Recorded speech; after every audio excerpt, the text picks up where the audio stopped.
Hey guys, Simplexity here in my part 3 of Learn to Lock. So I'll mostly just be going over macros here. Probably a little bit of spells, but not so much. I mean, I'm sure you know what spells, what each spell does, and you can kind of figure that out. But there might be a thing or two that I mention. So let's start with macros. I'll start down here actually. The most important macro I think you can have is the spell lock macro. It's a focus macro. So just make sure spell lock your focus. So I have a keybind for this and a separate keybind for spell locking my target. Um, fear focus fear is my second most important macro, I'd say. Um, it really it can kind of trick a healer too. Like they'll see you targeting someone else, and then you can use focus fear, and they'll think it's safe to be an LOS and get feared. So it's pretty handy. Makes just less target swapping is good. I use focus all the time, like in BGs, in arena, in duels. Like it's good. Um, Sorry about that. It was my phone. I have focus soul swap. This is pretty simple. Like this macro actually just works now. I think it was kind of broken before. You need to do like something special or something, but just a simple macro works now. I have regular soul swap and focus soul swap in my bars, so it's really useful to easily swap onto like a healer or something. So yeah, that's what I use it for. Um, Focus Curse of Tongues, really good.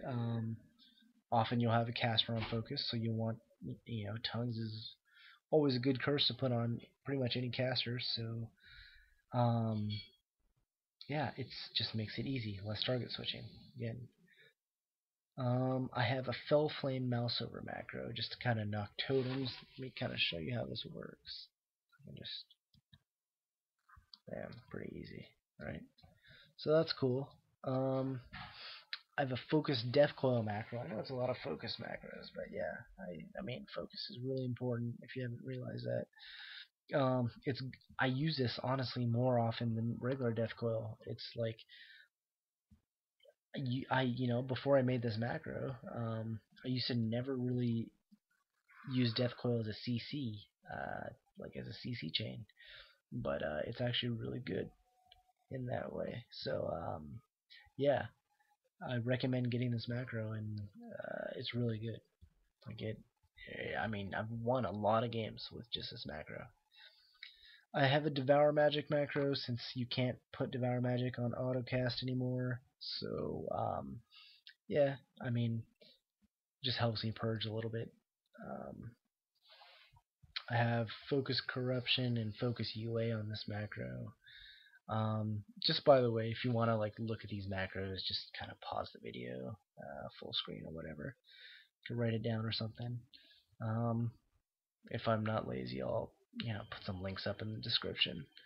But yeah, I don't use this as much as I should, honestly, but it's nice to have. Um, that's PvE. Let's see.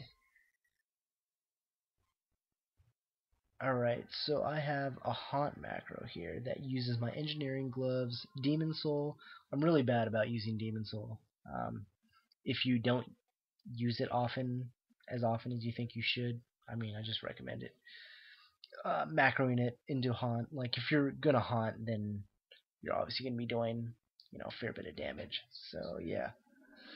I also devour magic, the target that I'm haunting. I mean, usually not a bad thing. If you waste the cooldown, who really cares? It's shitty anyways. And petattack, you want to keep your pet, always on something. So I mean, usually, Shadow Bite does a lot of damage. The more dots that are on the target, so usually you're haunting something that has a lot of dots. Makes sense. Um, I have Singe Magic macros. I mean, it's what that is your imp dispel, your imp defensive dispel. So sometimes once in a blue moon, I'll soul burn out an imp to get a dispel. Not nearly as often as I should. I don't know. But I have one for mouseover and I have one for myself, so I can dispel if I really need. That's I think it. I have arena 1, 2, 3, yeah, which I don't use enough. Kind of a bad habit, but yeah, I want to get into that more. Yeah, so those are my macros. So I think I'll wrap up part 3 and actually the series with that. Just where I want to go with this in the future is I'm probably going to go analyze 1v1s, kind of duels actually, before I get into any more like serious 2s or 3s or anything like that actually. Because I think if you understand how to deal with a class on its own, you can understand how to deal with it better in a group setting. So yeah, that's where we'll go from there, but for now, I hope you enjoyed this 3-part series. Thanks for watching.